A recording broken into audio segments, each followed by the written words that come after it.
Рафаэль Хакимов. Легко ли быть татарином? Выпуск 35. Где истоки татарского языка? Кто не знает чужих языков, не знает ничего о своем. Иоганн Вольфганг Гёте. Один из очень известных российских лингвистов, Сергей Ефимович Малов, своими статьями поставил меня в тупик. Мне даже очень трудно высказать какие-то разумные предположения насчет его выводов. Сергей Малов – сын довольно одиозной фигуры Ефимия Александровича Малова, заведующего кафедрой противомусульманской полемики Казанской духовной академии и члена-учредителя братства святителя Гурия. К чести Ефимия Малова надо сказать, что он признал неэффективность миссионерской деятельности. В 1404 году в своем дневнике он записал следующее: «Мы, русские, не десятки лет, а целые столетия живем как господствующий класс над татарами. Ведь более 300 лет прошло со времени взятия Казани. А посмотрите, сколько мы обрусили! Уже ли ждать еще 3-4 столетия?» Конец цитаты. Сергей Малов учился в Казанской духовной академии, занимаясь восточными языками у знаменитого Катанова. Позднее он окончил Петербургский университет, работал в Казанском, Петербургском университетах и Российской академии наук. Он знал невероятное количество языков, хотя специализировался на арабском, персидском и тюркских языках. Он издал фундаментальный труд «Памятники древнетюркской письменности». По линии Министерства иностранных дел Малов изучал языки и обычаи тюркских народов, проживающих в Китае – уйгуры, салары, сарты и киргизы. Он одним из первых исследовал говор татар-мишари. В 1910 году в Китае Ганьсу обнаружил полный вариант уйгурской рукописи Алтун-Ярук «Сутра золотого блеска». Для того, чтобы выяснить особенности говора желтых уйгур, он специально поехал в Синьцзянь, в ту деревню, где жили представители этой этнической группы. Сергей Малов преподавал узбекский, ойротский, другие языки, а также лингвистику древних тюркских памятников. В 1929 году он опубликовал свое открытие таласского письма, третий известный вариант древнетюркского рунического алфавита. Короче, он известен как блестящий специалист по живым и вымершим тюркским языкам. Малов стал символом русской тюркологии. Такая обстоятельная характеристика была нужна, чтобы показать его редкий профессионализм, а значит, к его выводам надо отнестись более чем серьезно. Итак, Малов пишет: «Могу только сказать, что и за 5 веков до нашей эры тюрки жили там же, где они живут главным образом, с малыми исключениями и теперь». Конец цитаты. В скобках заметим от себя в родословной татар Абул-Гази, рукопись была им написана в конце XVII века, говорится именно об этом же, что на территории Дэш-Кипчак жили только тюркские племена испокон века, от Байкала и до Дуная.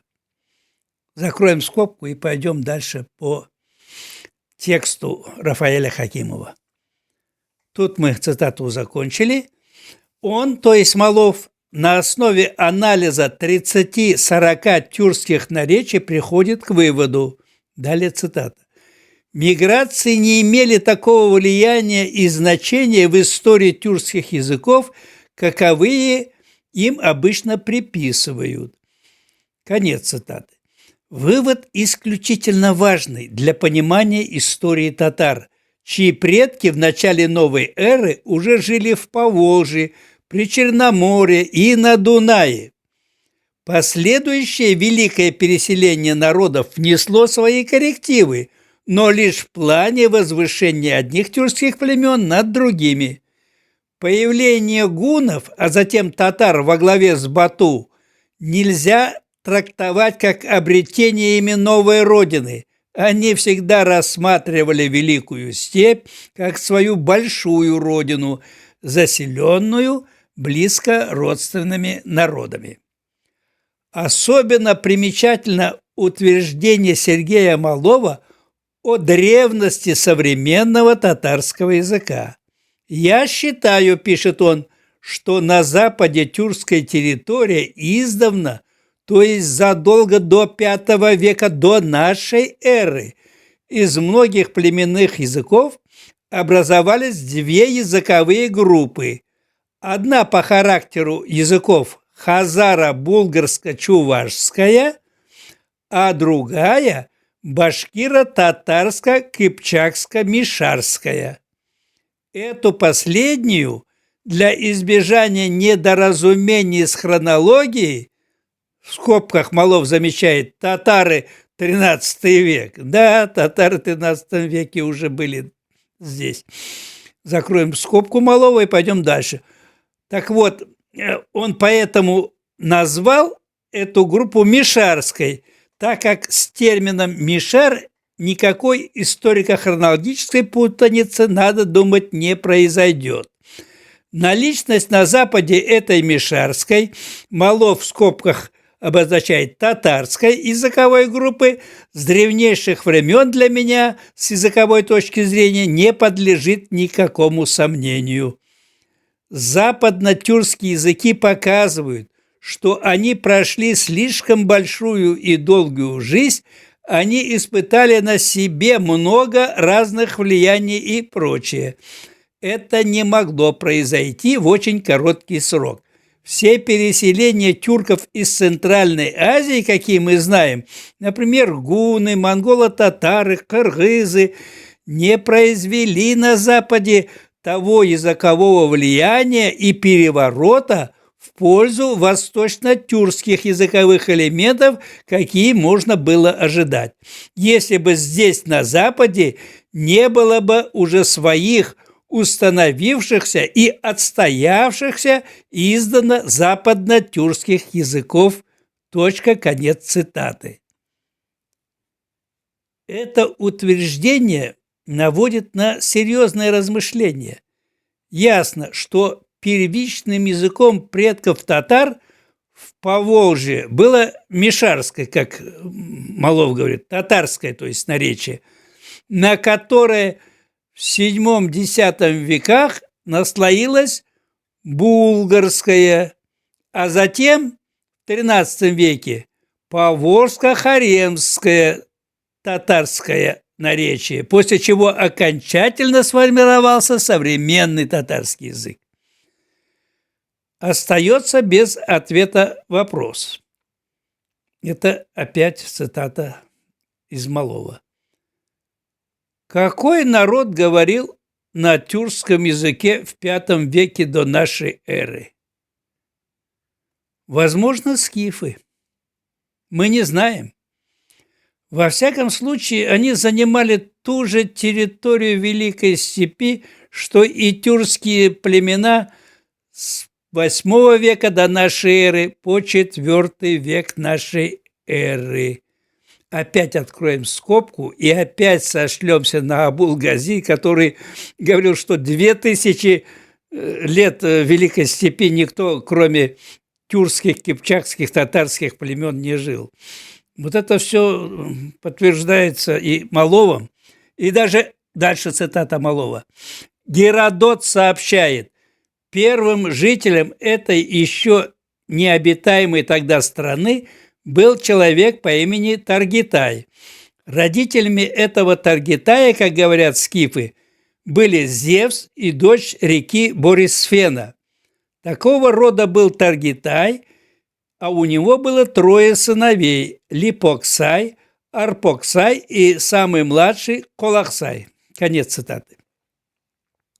Большинство ученых склоняются к тому, что основное ядро скифов при Черноморье составляли племена, пришедшие с востока из-за Волги.